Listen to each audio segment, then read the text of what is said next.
Good morning, members of Parliament, support staff, radio listeners, TV viewers, and those following via social media and members of the media.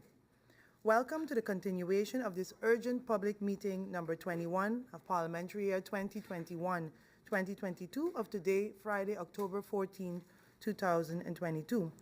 I would like to give a special welcome to the Prime Minister and Minister of General Affairs, Ms. Silvera Jacobs, and also to the Special Representative Temporary Management, Troy Washington, and her support staff. We've established a quorum of 11 members. Please let's stand for a moment of silence.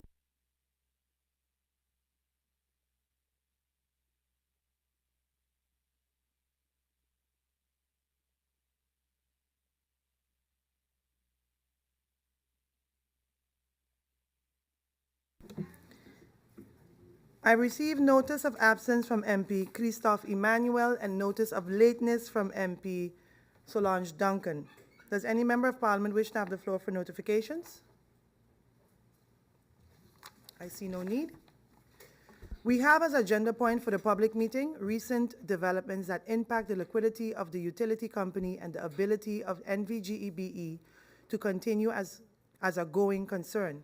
This can be found under IS 1189, Parliamentary Year 2021-2022, dated August 15, 2022. This meeting was requested by MP Ludmila De Weaver, MP Melissa Gums, MP Sarah Westcott-Williams, and MP Christophe Emmanuel. We go over to the agenda point.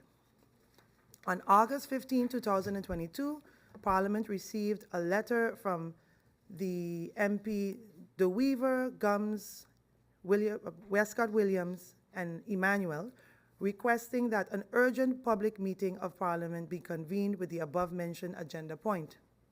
The presence of the Prime Minister and the Minister of Public Housing, Spatial Planning, Environment, and Infrastructure was requested for this meeting.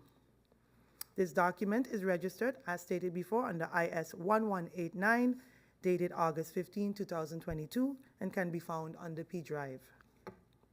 This meeting was convened on August 24, 2022, during which, after the Prime Minister gave her opening remarks and three speakers on the speakers list, MP Sarah Westcott-Williams, MP Melissa Gums, MP Christophe Emmanuel, posed questions to the Prime Minister. The meeting adjourned at 12:36 p.m. to allow the Prime Minister time to attend a previous appointment. The speakers list remained open for other members of Parliament who wish to speak on this agenda point.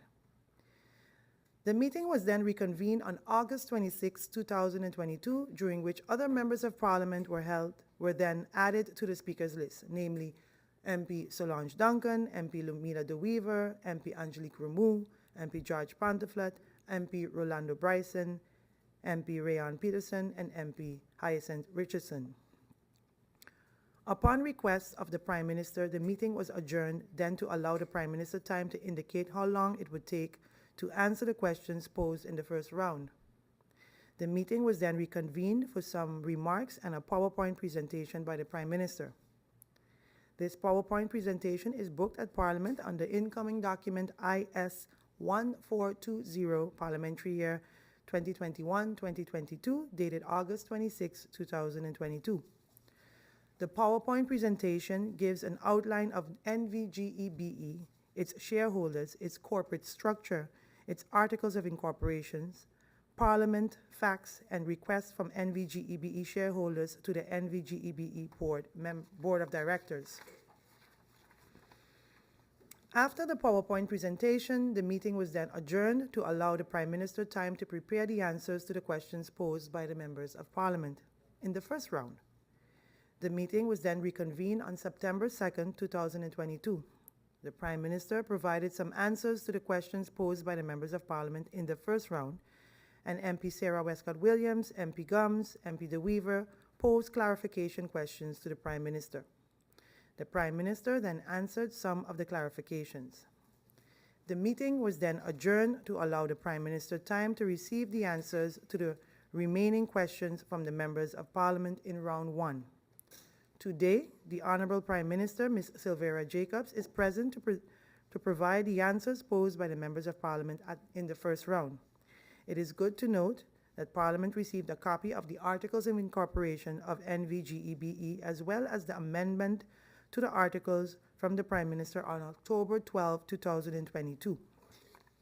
This document is registered as incoming document IS-082, Parliamentary Year 2022-2023, and all members received a copy of this document via email. I will now finally like to give the floor over to the Honorable Prime Minister, Ms. Silvera Jacobs, for her remarks and for answering the question posed by the members of Parliament in the first round. Prime Minister, you have the floor. Thank you, Madam Chair. Good morning to you. Good morning to the honorable members of Parliament. Good morning to the Griffier. Also to my colleague seated next to me, Mr. Washington, Special Representative of the Shareholder and Temporary Manager at NVGEBE, support staff of the Council of Ministers and Cabinet, people of St. Martin, good morning. I would really like to congratulate our MP, Rumu, on her special day today. May God continue to bless you and keep you. I don't know if usually, oh, I'm supposed to stand. No reminders. Yes, may God continue to shower blessings upon her in service as well as, of course, in general. Happy birthday. Madam Chair, indeed, we're back to continue with the answering of the questions that were posed. And I must remind that in reference to the meetings that have been held, the answers are what we have been able to gather in our, from the management team, from the crisis team, etc. So with that indulgence, I'll move right into the answers as were posed by MP Solange Duncan. Her first question was, what is the current mandate of BTP in terms of actions and outcome, and was anything done since its mandate was issued? BTP is by law, so of course the ones that pertain to government, we were able to answer as government. BTP is by law, the Lands Verordening BTP, positioned as an internal service organization under the Ministry of TEAT. The tasks of BTP are to oversee policy preparation on telecommunication and post, implementing laws on behalf of the Minister of TEAT, and advising the government and representing St. Martin internationally. The energy utility sector has been added to BTP's scope of tasks per ministerial decree in 2017. That is for the second part of the question. 2, is there any regulation happening now for NVGBE in the utility sector? And I assume that means related to BTP. A proposal was submitted to the then Minister of TEAT. However, the proposal was not assessed or finalized, and BTP has not developed any activities thus far related to the utilities sector as a result. Has government contacted BTP for the pending advice or updates on the regulatory framework that should have been established according to the utility sector? I believe my answer above suffices in this regard. But of course, as we move forward, we will be assessing the way forward with this. Question 4, was the ICT department at NVGEBE contacted by the USA FBI or Microsoft headquarters warning them of a possible hack? As far as we've been able to ascertain, none of the above mentioned departments, whether in the US or Microsoft headquarters, made such contact. 5, what is the government's position on creating a regulation for reporting hacks and other threats? As government, we are open and have started the process to start a dialogue towards regulation, not only for reporting hacks and other threats, but also mitigating as much as possible any types of cyber crimes. We have a plan to discuss within government-owned companies to start the way forward on creating a task force jointly with government to prepare a framework for execution.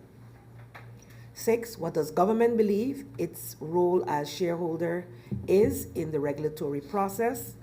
This question, the regulatory process and the role of the shareholder should be clearly defined in line with current corporate governance best practices. As you know, these are being revised and revamped as we speak.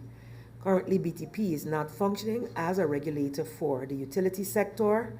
However, as shareholder, we are limited, as mentioned on August 26, 2022, but are looking forward to clarify for all concerns what the way forward will be in terms of corporate governance, shareholders' role, and the regulatory process. 7, what are the plans, or are there plans for training staff to detect future threats? Yes, indeed, there are plans. Once the assessment is completed on the ICT level, the recommendations will be incorporated accordingly. Of course, the assessment of whether the recommendations already made is part of that assessment as well. And the current Mr. Troy Washington seated here, temporary manager and special rep, and the supervisory board is in complete support of such moving forward.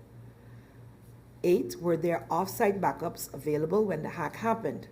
Based on records currently available at GEBE or information currently available to us, there were no off-site backups available except for the one offline backup, which was made, the last which had been made in March of 2021. 9, the question is to government, was there an independent investigation done after the hack, and what were the findings to be shared with Parliament? No independent investigation was executed as such outside of the company that was hired by NVGEBE. I don't know if you consider that independent or not. Aurora Infotech BV was contracted to conduct an assessment during the early phase of the Black Byte ransomware. At that time, the shareholder, Council of Ministers, did, however, request within our authority that the Supervisory Board of Directors ensure that an independent investigation takes place to determine the best course of action as a result of the recent developments within the company. Special Rep and Temporary Manager, Mr. Washington, was appointed, as you all know, on September 14th.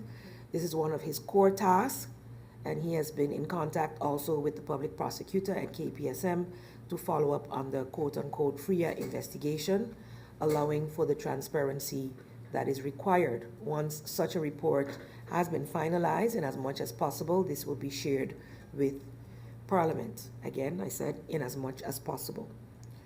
10, referencing the press release on financing reserves, what is the company's liquidity situation? In the latest data we have as of September 30th, 2022, NVGB's cash liquidity position stands at 29 million guilders. At all times, of course, as was mentioned in previous answers, NVGEB tries to maintain a 30 million guilder reserve balance for unforeseen events, so we're just under that threshold at the moment. 11, what was the cost from the data recovery, if there was any data recovery at all?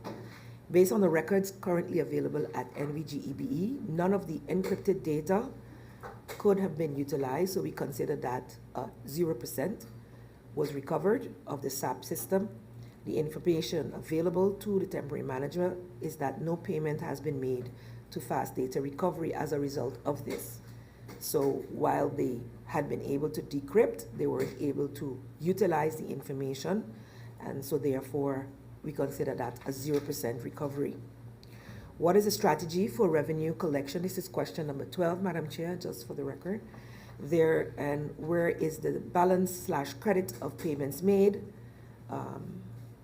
Proper strategy for communication is needed. That's a statement. The crisis team is currently working with the internal departments and the billing system vendor to ensure that clients receive accurate invoices. So they are currently working diligently to ensure that that is the case. Payments online, cash or card, physically is now possible at both locations, and NVGEBE staff continue to read meters as customary.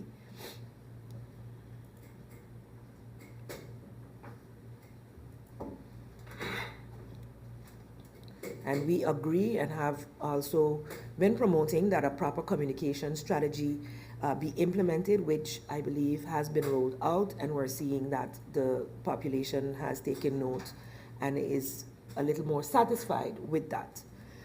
Hurricane season, question 13, mention is approaching. I guess that was the time of the question asked. We are just past the peak of the hurricane season now. The question was, are all insurance premiums paid and what is covered? NVGEBE presently has an agreed upon installment plan with the insurance broker to pay the property insurance premium. The final installment of that is due on December 10th, 2022. So the payments are up to date, and the company has the following insurance policies for property, group personal accident, group life, group medical, liability, commercial, crime, director and officers, and for the motor vehicle fleet. So those are what are covered. 14, in regards to the notice for cutting off water and electricity, specifically the MP wanted to know if GEBE will indeed disconnect consumers, as that date that was mentioned has been passed and I didn't hear any uproar. I believe they're living up to their obligation to continue to have the discussions ongoing with customers to settle their invoices timely.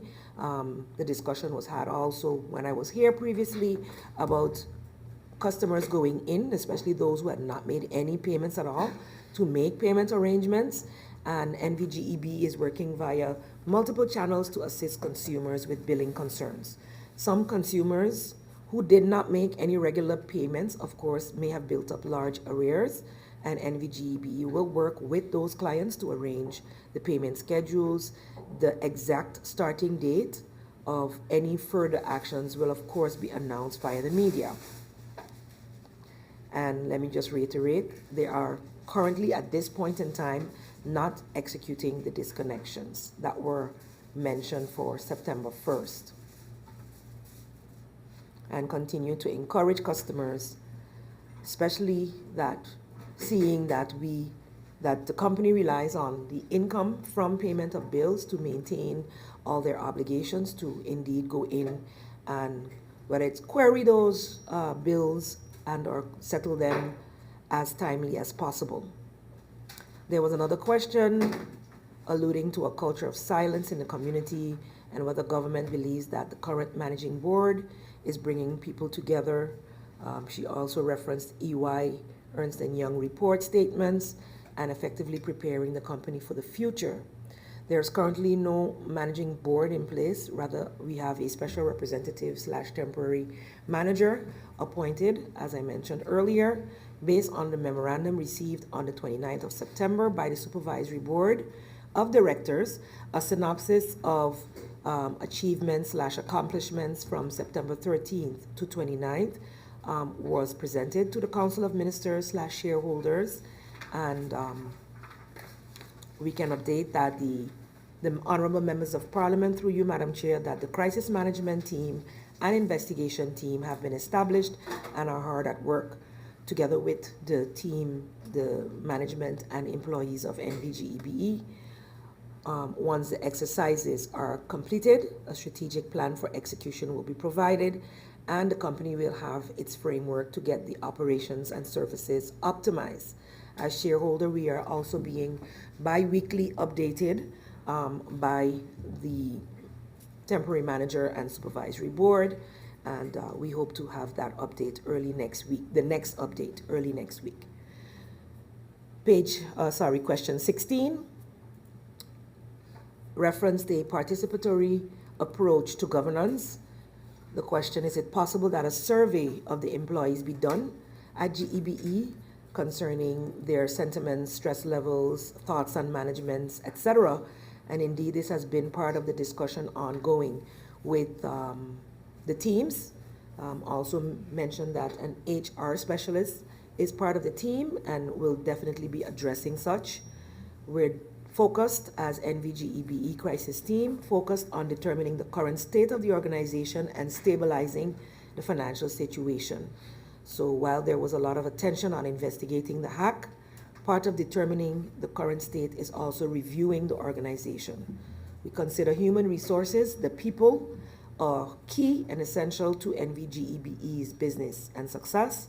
So indeed, a program to support the GEBE staff will include surveys and or other actions as a result thereof. Part of the recovery of efforts, but of course will also continue after the immediate crisis period. 17, the MP questioned about rumors of layoffs, on whether this is true or not, and what GEBE has done to cut costs in order to not lay off anyone. The NVGEB crisis team is working on determining the current state of the company's finances and IT. They are working to understand the scope of the problems, solve the most immediate going concerns, and work towards a sustainable recovery. Overtime and car usage reductions were cost measures that were introduced before to mitigate the cost overruns. No one has been laid off. The new buildings coming online. Can NVGEBE handle the load in terms of electricity production being sufficient? NVGEB is analyzing, that was question 18, various scenarios. In the immediate term, NVGEBE seeks to become financially stable and secure its physical and digital assets. Strategic scenarios include other energy production options, of course, including the use of renewables. However, NVGEBE will have to develop such a strategy and implementation plan in order to transform the company.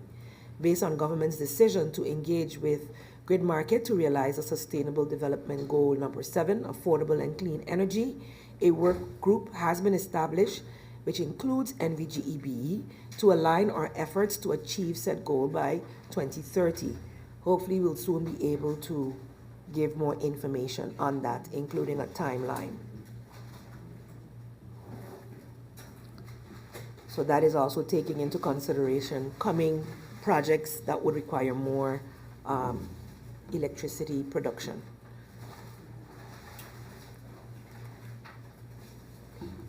At NVGEB, there was talk about needing new generators. Question number 19, what is the status of the purchase? And if not purchased, what will happen? The feasibility for the acquisition of new equipment will be determined once the review of the current state is completed. Up until, I believe the budget for such was approved in, was it June? And so it remains on the table. The feasibility part of it still needs to be further assessed at this time. And hopefully once the assessments are finalized, we will be able to determine that. During the Governor's Symposium number 20, the former temporary manager talked about a plan for solar systems at schools, etc. What is the status of that plan? We are behind on green energy as a country. Indeed, that's why Sustainable Development Goal 7 is a priority for government in general. NVGEBE needs to complete, as said before, the financial stabilization and review of the current state in the near term, so that's the short term. Going to renewable energy is a long-term, medium to long-term strategy, and that medium to long-term strategy as well as plans can then be prioritized once we've completed the stabilization of the finances in GBE.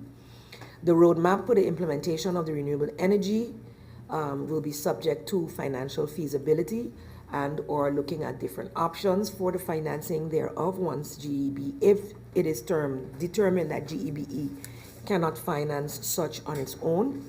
The impact of the incidents of 2022 is not yet fully crystallized. However, NVGB is committed to transform and keep pace with ecological trends and commits to investments as much as are feasible. The first order of business, however, is securing the continuity and financial health of the company. Question 21. The MP mentions a serious governance issue, people in positions that they shouldn't be in, etc., wave of accountability. I believe the steps that the shareholder has taken in regards to the statements made surrounding this question have been addressed with our temporary manager and crisis team, investigation team being implemented, and therefore there is definitely no putting anyone above the interest of the company and the service we provide to the people of St. Martin. So indeed, the investigation will provide recommendations on the way forward. The sentiments of the members of Parliament and government as shareholder are idem dito in that regard. I go now, with your indulgence, Madam Chair, to the questions of Member of Parliament De Weaver. The first being that the postponement of payments to vendors related to that, the status of Sol, credit terms of Sol, considering the minister confirmed delay in payment to the vendor. Indeed, there were challenges at the time, but we quickly got to the table with Sol, and at present, NVGB is up to date with payments to Sol. So those challenges were resolved, and of course, we continue to have deliberations on the way forward. NVGB postponing payments, what is the status of Wartsila? This is question number 2. The invoices for the project in 21 that required further discussion, there were invoices that required further discussion from a project in 2021 with Wartsila. The matter is now resolved. It should be noted that these invoices were not part of the credit line that NVGEBE maintains with Wartsila. The crisis management team is working with all vendors, including Wartsila, to develop mutually agreeable and acceptable solutions. What are the credit terms Wartsila, with Wartsila after the cyber attack? Where will the contracts of Wartsila, the contractors, I believe, stay? Hotel payments delayed. Did the hotels also cut off GB? Are they not giving GB credit terms? The credit terms of Wartsila were changed after the cyber attack indeed. The terms require now a payment of 75% with the remainder due after completion of the job or delivery of parts. The cost of field personnel are handled in the same manner as before, where lodging, vehicle rentals, etc. are concerned. I hope that answer is clear. We go to question 4. It relates to insurance. I believe I answered this question under MP Duncan's question.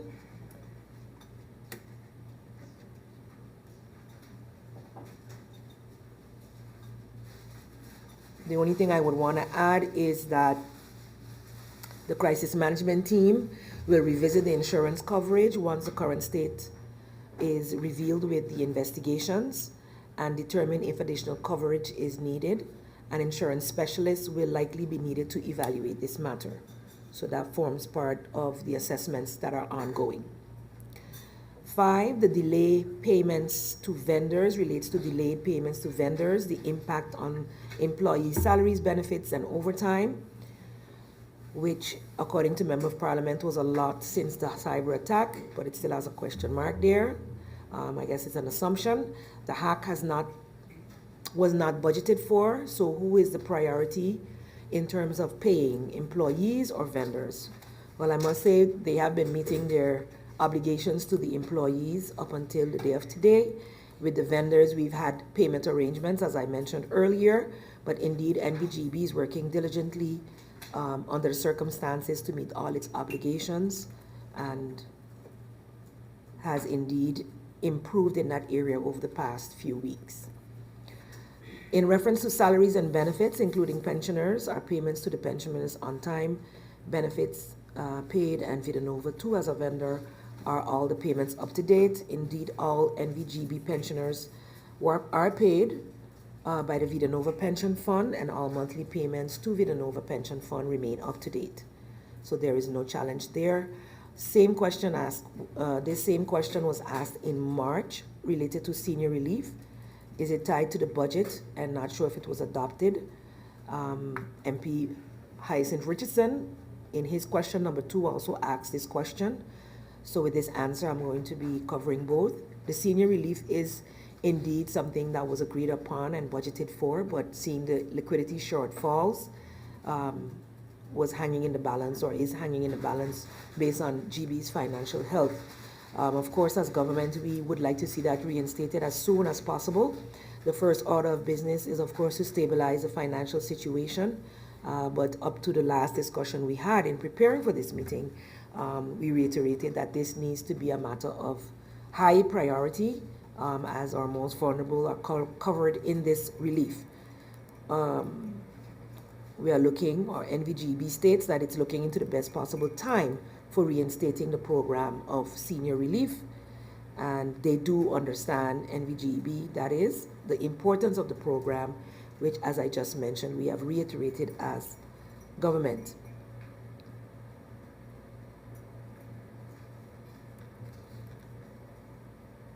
Madam Chair, may I have a few moments?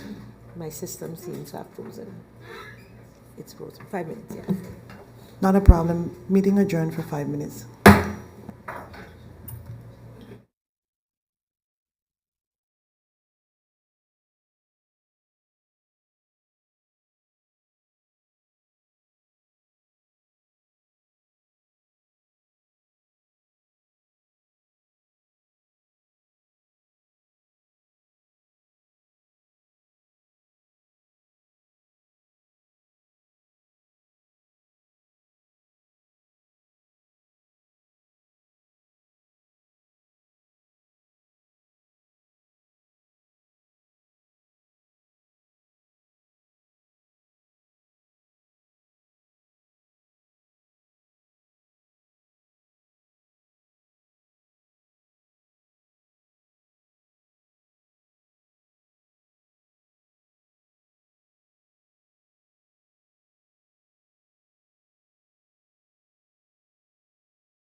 Welcome back, members of parliament.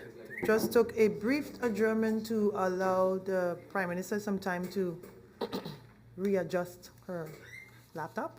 Prime Minister, I give you the word. Yes, before proceeding, Madam Chair, question 11 from MP Duncan.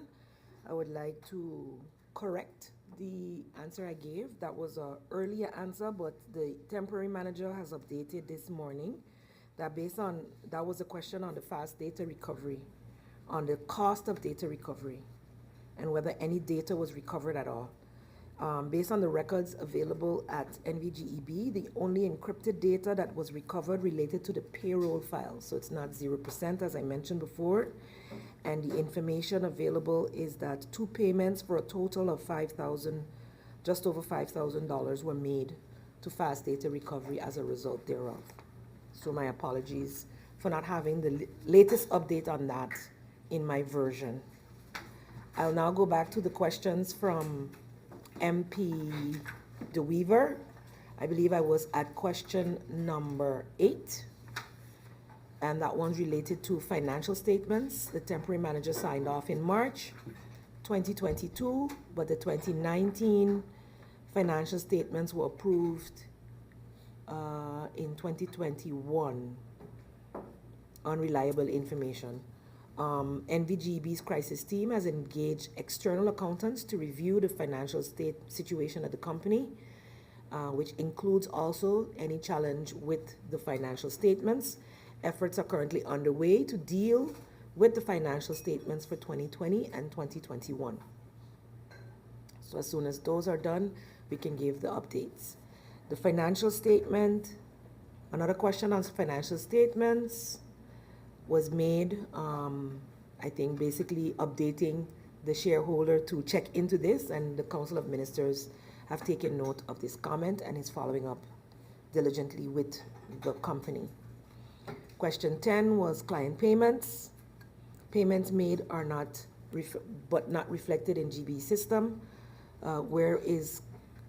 This is where confidence is needed in the population. Indeed, that is why we've taken this very hard approach to really bring in professionals to reconcile these matters. It is currently, the NVGB is currently in the process of reconciling this.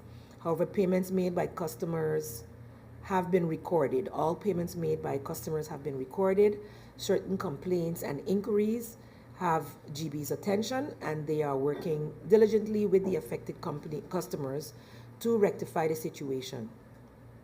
Since this incident, GEBE has responded to 12,500 customers by mail and approximately 3,000 in-person complaints. Customer care has handled over 1,000 move-ins and 635 move-outs. So that is the challenge with persons changing addresses. So there are many complaints, yes, and I try to get, more numbers, etc.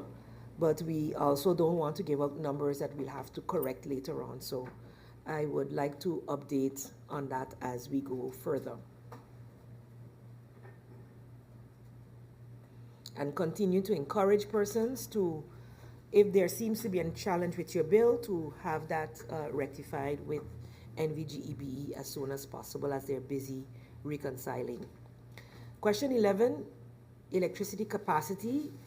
Are we ready for load shedding if a generator goes down? What is the maintenance plan now and upcoming? As an industry standard, utility companies implement contingencies within their production capacity to avoid load shedding. This means planning ahead of time and taking the country's development into consideration, as was mentioned before about the new developments coming online. NVGEBE commenced its major overhaul activities after the peak of the hurricane season, so just recently. After completing the current assessment of the technical plant, NVGEBE will develop the major overhaul plan for 2023. So the aim is to ensure that engines don't go down, and I think in my last presentation I mentioned what would happen if one. I think the bigger challenge would be if more than one went down. Question 12, 50 million guilders in reserve February. What does that reserve mean? Is that a piggy bank or just 50 million in the bank across the accounts? The 50 million at that time was the total sum of funds that GEBE had in all different banks at that time, and that also went on up to June 2022. As of September 30th, I mentioned in a previous answer, we are down to 29 million. The crisis team is working with the auditors to review the financial situation, and as this investigation is still ongoing, once concluded, a more comprehensive response can be provided to the House of Parliament. In June, question 13, also mentioning what the cash position was, how long can that last, and mentions that I don't need to respond on the floor of Parliament, but I can mention here though that this is dependent on several factors, and a much more comprehensive response can be provided once the baseline study, which is ongoing, and we had hoped to receive, or the temporary manager hoped to receive by the end of this week. Once that has been received and reviewed, then and discussed with supervisory board and shareholder, then we will be able to determine such and the steps needed moving forward. Question 14.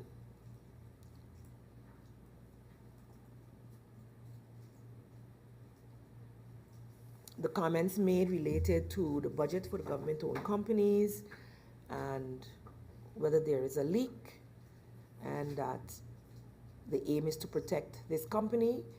Definitely has the Council of Ministers, is a sentiment of the Council of Ministers as well, and we take note of the comments made by the Honourable Member of Parliament. And now go to the Member of Parliament, Angelique Rameau's question. Does GB have a functioning IAD, Internal Audit Department? Is it properly manned to carry out its core tasks? The need assessment is currently ongoing. Currently, there are 3 FTEs for the Internal Audit Department, and as you know, one, that includes the head, one is on leave at the moment. So the needs, and of course, specific specialities, usually in such companies, are hired from external. Anything that might be missing in their core tasks that they cannot carry. What type of audits have been carried out this year? Question 2, financial or also operational and IT. The NVGEB's crisis management has requested the IAD to conduct a review and provide an inventory of the existing processes and procedures within the company, and to prepare a company-wide risk matrix. So that is what they're currently busy with. Did IAD launch an investigation into the cyber attack? If yes, what were the findings? If no, why not? According to the internal documents, IT is not a core competency of the IAD department. As such, professional cybersecurity and data recovery specialists were contracted by NVGEBE for this purpose. Does GEBE4 have a whistleblower policy? No, at this moment, or up until this moment, NVGEB does not have a whistleblower policy. Management has requested IAD to conduct assessment, as I mentioned just now, of the policies, and any policies that need to be incorporated will be addressed, including the need for one of these, for sure. We know as part of governance is needed, and that this indeed also needs to be addressed. As a result of the hack, does GB have new and/or revised IT policies in place? Are these policies based on international cyber security frameworks and standards? If yes, what key measures, I assume, have been implemented? Share with us and with the public, for instance, like training. Indeed, improved security measures, Madam Chair, have been deployed on NVGEB's IT network. However, the formalized policies that should be then implemented are not yet available. The scope and type of IT policies required will be specified once the IT assessment is completed, and the measures in place are based on established industry best practices, including, and of course, this will include training. The measures in place are based, yes, I said that already, on industry best practices. Is GB using third-party vendors to strengthen its cybersecurity infrastructure? I think I mentioned this before, but we have entered into an agreement with third party to maintain and strengthen the ICT infrastructure. What role, question 7, what role has the Supervisory Board of Directors Audit Committee played in the recent hack and consequences unfolding? Initially, they played a role, but at present the Supervisory Board of Directors is limited, and with 2 new members being appointed within short, they will then be able to take back up their task as a defined audit committee. Once this is reactivated, we will then ensure that they are doing what has to be done. The crisis team review, current state review of the company and baseline study is being carried out, and of course, once completed, the strategic recommendations will be structurally incorporated for efficiency purposes and properly monitored by the audit committee and management, of course. Does GEBE have a strategic plan for the next 3 years? NVGB's crisis team is reviewing the drafts that have been found on file at the company. After completion of the review, these drafts can be assessed or will be assessed, updated, and as appropriate, adopted. What is the managing board doing to revise or amend the strategic plan as a result of the recent developments? As I mentioned before, there's a temporary manager in place, functioning as board, is operating, NVGB is operating with the crisis team to deal with the immediate challenges, and several reviews are underway to determine the current state of the company. I think I mentioned before, financial, IT, and human resources, among others, and the operations, of course. Based on the results, the strategic plan will be updated and presented to the board for approval and then on to the shareholder. What is the managing board's approach with the issue with invoicing? There still are so many complaints. What is the plan of approach with the current situation? I think I also mentioned this in one of my previous answers, but we do recognize these complaints are based on the estimation of the bills that were carried out during the initial phase, which has been deemed to have been in certain places erroneous. So NVGB is presently examining all invoices submitted for review and correcting any that may have been incorrectly issued. So I encourage customers with questions to contact NVGEBE via their various mediums and get that rectified. MP George Pontiflet asks, has GEBE made any changes to the Articles of Incorporation? Not recently. However, in 2014, the last update was made. Copies have been shared via email with the Honorable Members of Parliament. I believe that was done on Wednesday, October 12th. Madam Chair can confirm receipt of the Articles of Incorporation, the original as well as the updated ones from 2014. Thank you. I go, Madam Chair, now to the questions of MP Bryson, whose questions related to shareholder representative and whether government-owned companies' articles refer to the shareholder representative being assigned, why there's no synchronization among all government-owned companies.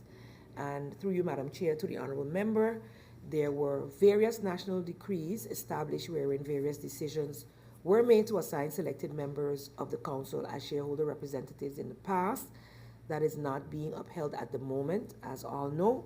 And with the corporate governance review being done, that should be applied across the board. We hope to be able to ensure that there is clarity on how this stands. I must say, however, Madam Chair, that with shareholders' representatives, what has been the challenge, especially being brought forth by persons who have been in corporate governance for many, many years, is that there was a misinterpretation as to the mandate that was available to said reps.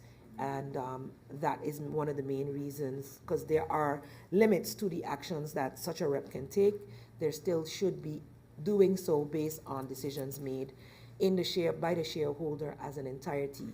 So at the end of the day, once we have gotten the corporate governance recommendations in place across all boards, this can also be addressed.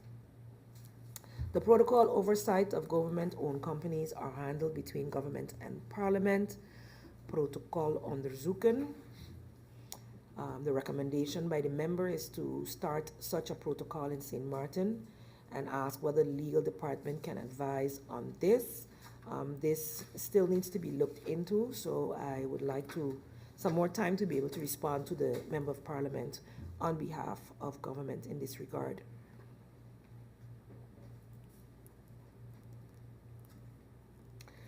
The Member of Parliament in his third question asked about the budget for the country, and he mentioned that it was not clear how government-owned companies contribute to said budget. How is the calculation done? As per concession agreement, can it be variable based on what they're making? How does the government tap into revenue to ensure that other aspects at government costs ensure viability of GEBE? And I suspect other companies. And question whether dividends can be reserved to be distributed back to elderly clients. All of these points, Madam Chair, are points definitely that the government of St. Martin have been having discussions about. And I mean, I see how sometimes it gets politically tossed around about government taking money out of companies. At the end of the day, there should be set criteria, whether it's concessions and or dividends and how that should structurally happen. But then you always go back to, then when there are shortfalls, where does the money come from also? So those questions continue to be asked. We've had different companies, when they fall into trouble, also looking to government for financial assistance and or comfort letters and the like. And so definitely these are things that have to be regulated and should receive our priority attention as well. So this definitely will be brought up in our upcoming Council of Ministers meetings, and a plan for that will be revealed as soon as it is finalized. The small businesses from government level, is the shareholder able to sit with GB, outline via resolution payment plans for small businesses? I think that is, if I just look at that off the top, a bit beyond the scope of what I think I clearly elucidated in my opening statements. What is the role of a shareholder? What's the role of Parliament? What's the role of the company, the supervisory boards, etc., etc. As government, we have to set the cadres, we have to set the framework. We can, for instance, say government would like to see NVGEBE be on renewable energies by X% by X year, those kind of things, the broad, but we shouldn't be involved in the how that happens specifically. This plan needs to come on the how from the board, approved by the managing board, approved by the supervisory board, and we just have to ensure it's in line with our goals as a government in terms of ensuring the viability as well. I also mentioned that shareholders in a corporate governance sense should only be involved once to twice a year, but seeing that we are still in development with many things, we are tending to be a little more involved than is the norm. So hopefully when we get things regulated and the accountability levels step up at all levels, that we would have less, let's call it hands-on. We can let them know where we would like to see the company go. And of course, in improving the budget have to align with that. So there's a lot that we can do in that regard as shareholder to hold them accountable to the goals that have been set for the company. We have to approve their strategic plans as well. So indeed, those questions related to strategic planning and the like are key for the way moving forward to be able to determine all of what is being questioned here, which are quite valid. So how we deal with small businesses, how we deal with concession, how we deal with dividends, and giving back to the community, ensuring that the most vulnerable are assisted. I now go to the questions of MP Peterson. Question was the reason why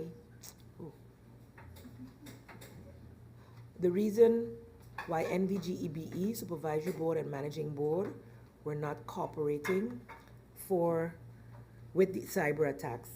I'm not sure it's written correctly. It sounds like a summary of what was said. Maybe there was a longer discussion.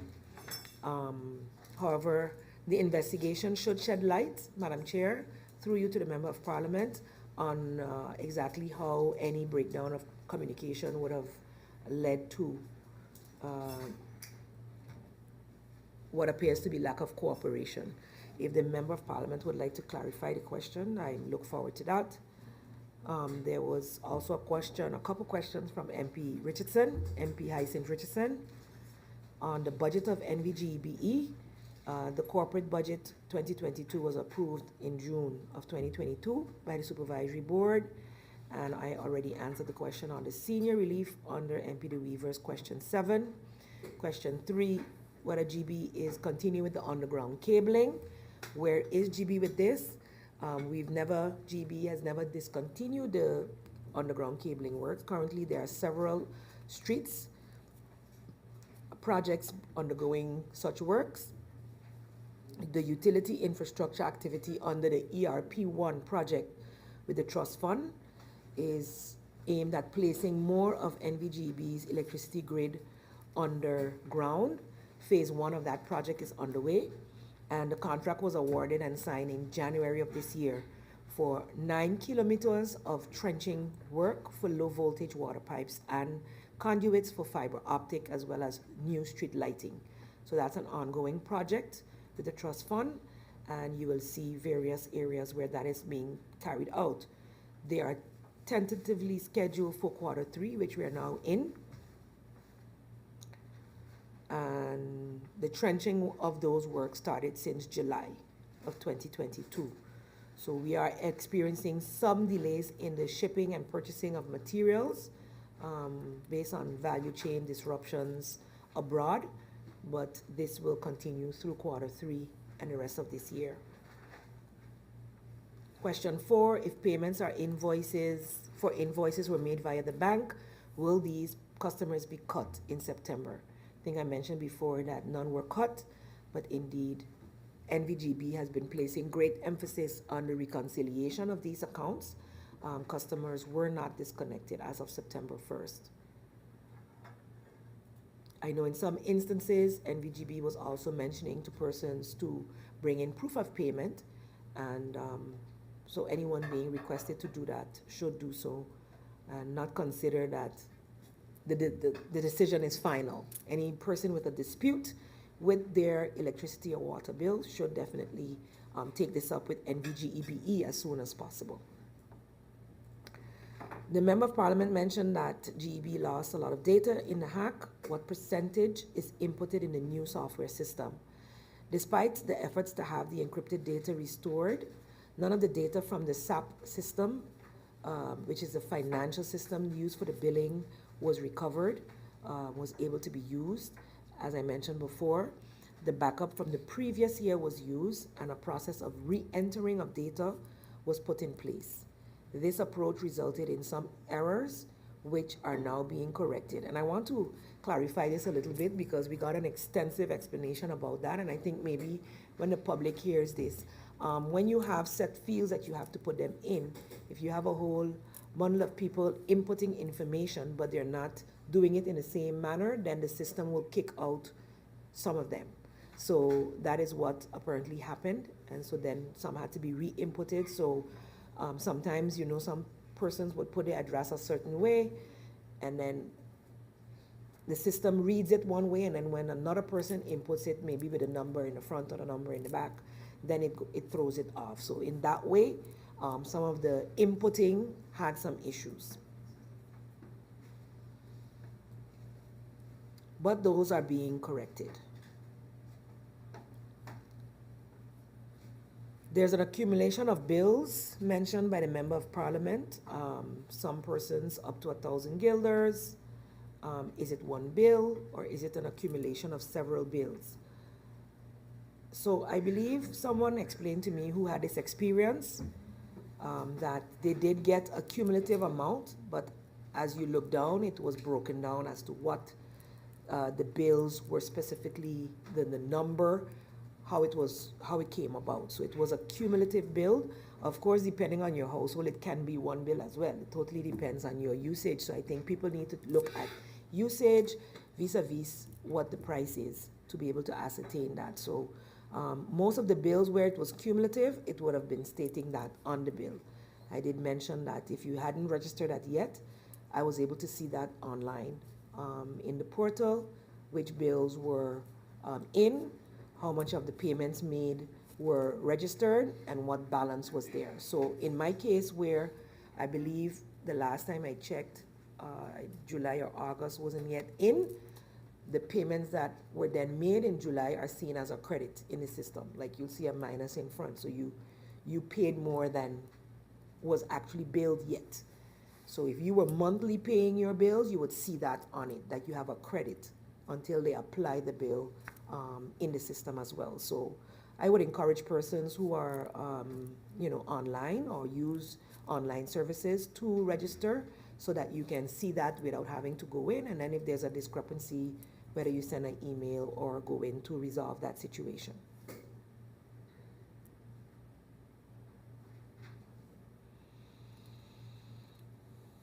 There's a question in relating to water tanks in St. Peter's and persons not being able to receive water due to pressure. Is there a plan to install a new tank in South Ward was the question as well. It is true, I was updated by NVGEB that there are several homes in the St. Peter's area that are above 90 meters high, so in the hills, that get low or no pressure during the day because of the tank that is missing, the Concordia tank.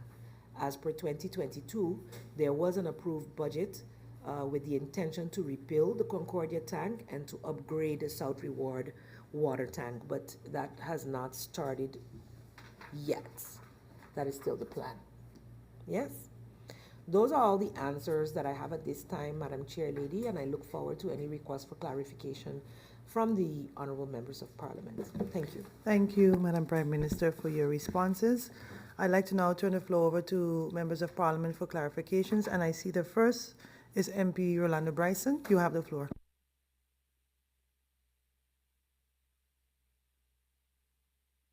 Thank you, Madam Chair. Good morning to you, to my colleague members of Parliament, the Secretary General, the Prime Minister, and Mr. Washington, as well as the rest of the support team here and those viewing. Madam Chair, I do have a few points that I would like clarified from the answers provided by the Honorable Prime Minister. In response to the question regarding internal audits from MP Ramu, I'm not sure if I got it correctly, but the impression I got was that the Internal Audit Department does not do any auditing of the IT department. I would like clarification on that. Is it that the Internal Audit Department does absolutely no audits of the IT infrastructure or any sort of audits at all? Just need clarity on that, because what I do know of other government-owned companies is that the internal audits do cover IT as well. So I would like to know if this is maybe an exceptional circumstance in GB. Regarding my question on the payment plans, I understand what the Honorable Prime Minister is saying, that it's not that my question is geared towards the Prime Minister walking into GB and saying, hey, give payment plans now. That's absolutely not what I'm saying. What I'm saying is that as a shareholder, you are the shareholder of the entity, and you're also responsible for the national interest. And we have a situation where many, many people, not just a few, but thousands of people are potentially affected.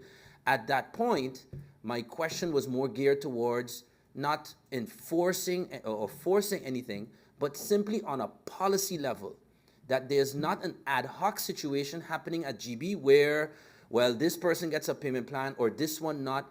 My question was more geared on a policy level. Does the shareholder not think it is warranted to have a discussion with the supervisory board on, hey, what are your policies in regards to giving payment plans, not just for small businesses, but also for residential connections, so that there's no ambiguity, so that it is fair, and then also that you don't want GB to overexert itself either and put itself in a difficult financial position. So the policy also could be something to protect or limit what percentage of revenues is made available towards payment plans. So it's on both sides of it. I really wanted maybe the Prime Minister to clarify her answer to my question on the payment plans in terms of the role of the shareholder. In response to the question about shareholder reps, I appreciate the acknowledgement that this is indeed something that has been done in the past, but the Prime Minister mentioned that, well, I believe there's going to be some sort of corporate governance review. Just to clarify from the Prime Minister, does the Prime Minister, if the corporate governance review states that is recommended that there should be no shareholder reps, what does that mean? I just want to understand, why are we waiting for a review from whatever is doing this corporate governance review to tell us whether the Council of Ministers should have shareholder reps or not? In my opinion, that should be a discussion that the Council of Ministers leads and makes a decision. Yes, we will have shareholder reps, but the corporate governance review should set what the limitations and what the rules of a shareholder rep should be. Not that another external entity is going to determine for the government whether there should be shareholder reps or not. So I would like clarity on that, because that's my opinion. Maybe there's a differing opinion from the Prime Minister. I totally understand. Some have abused it in the past, but this is not, that's not the same Council of Ministers. These are not the same circumstances. And I really think, I want to reiterate, Madam Chair, I don't think it makes sense to have an entire Council of Ministers present in a meeting, a general shareholder meeting. For example, you have the Minister of Education sitting in a meeting about Winair.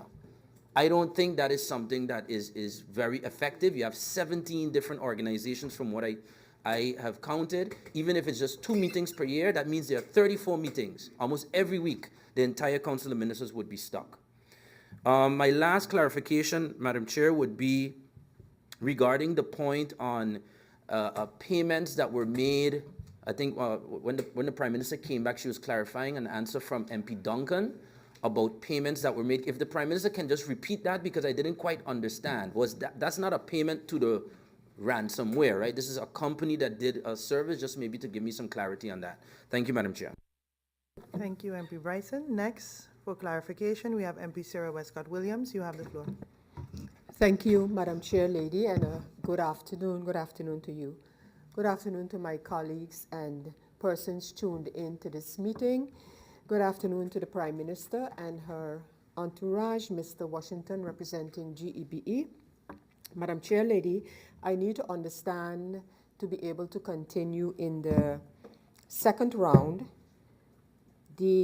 So right now, this is the question, this is what I would like to have clarified. So right now, GB is run by a special representative of the shareholder, one, a crisis team, two, and an investigative team, or is there some overlapping between? So I just would like that to be answered, whether those are the three, I can't even say levels, because I guess some of them are on the same level, but those are the three groups managing, investigating GB at this time. I would like that to be clarified, please, and then I'll go into the matter in the second round. Thank you, Madam Chair. Thank you, MP Westcott. Next, I see we have MP Bryson. Miss one? No, yeah, thank you, Madam Chair, for the opportunity. I did miss one clarification, and it was in response to the Prime Minister provided the articles of incorporation as requested, but I needed clarity on one aspect, because there was a change to Article 12 that was done, which increased the supervisory board from 3 to 7. Can the Prime Minister please let me know? Yes, so it was a change to Article 12, increasing the supervisory board from 3 members to 7 members. Can the Prime Minister just clarify for me, when was that change done? Let's say the date when that change was done, so I can understand which government initiated that change. Thank you, Madam Chair. Thank you, MP Bryson. Is there any other member of Parliament that wish? I see MP Ludmila De Weaver. Yes? You have the floor. Thank you, Madam Chair Lady. Good afternoon to you, Prime Minister, Mr. Washington, my colleagues here in Parliament, and the viewing and listening public. I just had a few, I think about maybe 4 or 5 clarifications. The first one was if it's possible to just repeat, I know that when the Prime Minister answered the question on the insurance, I was taking notes of it, but I just wanted to know if you could repeat the coverage of the insurance, the policy.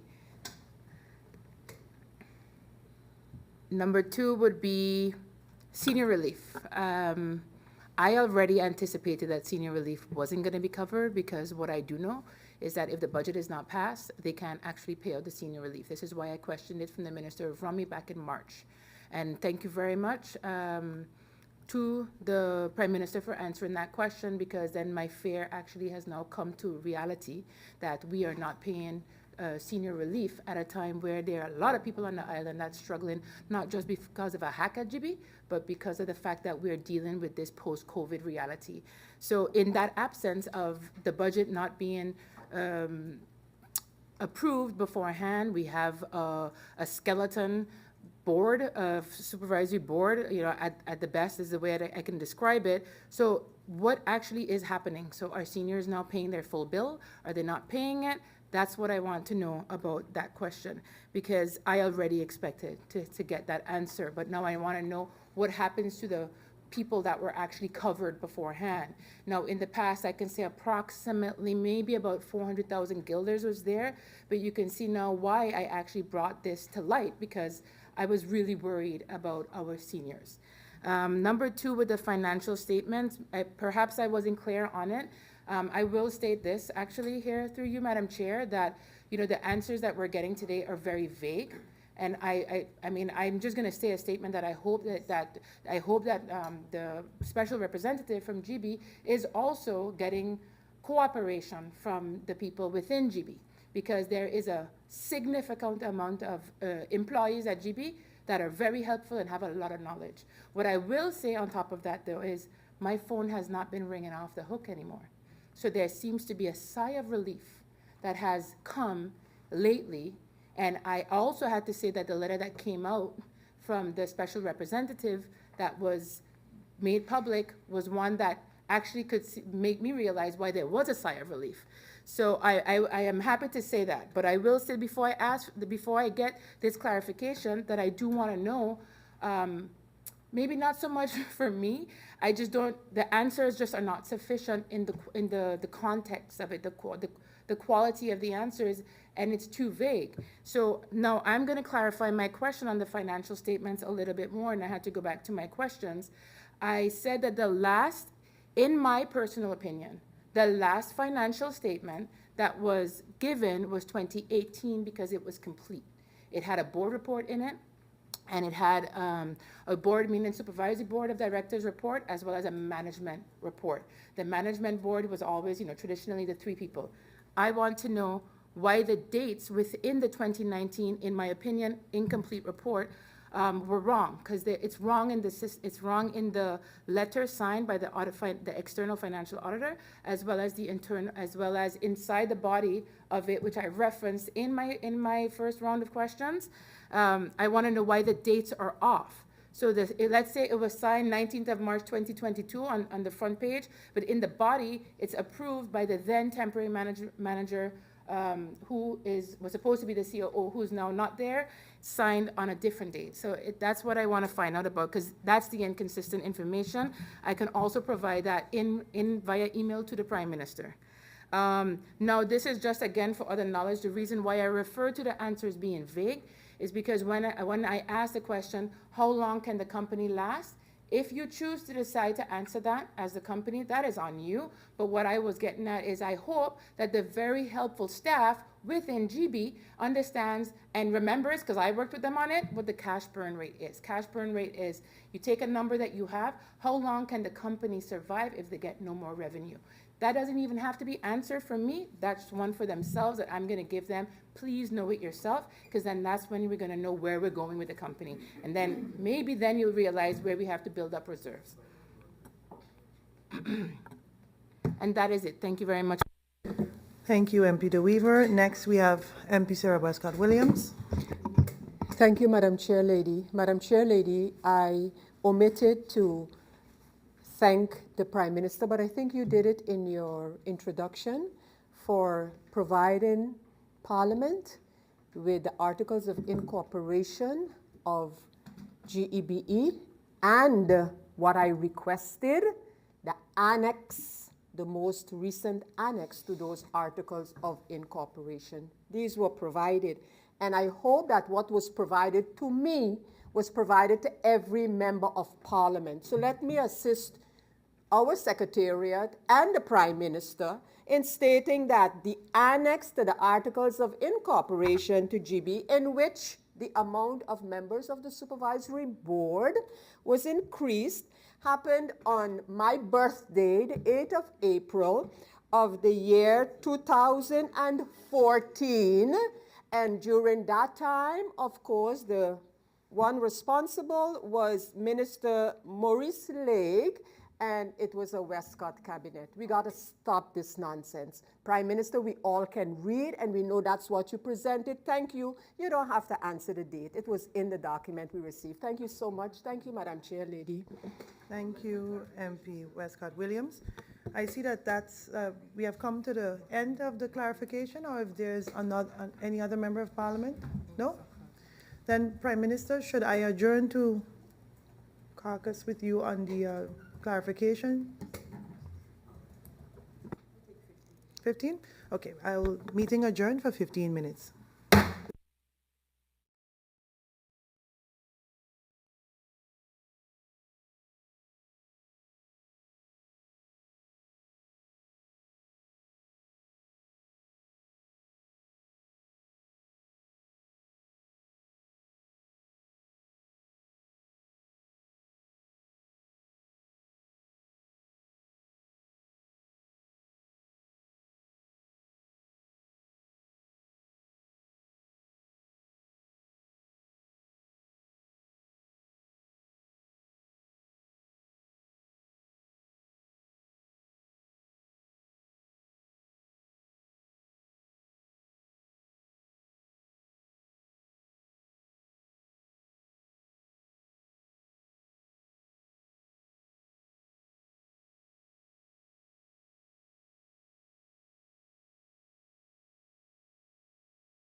Welcome back, members of parliament.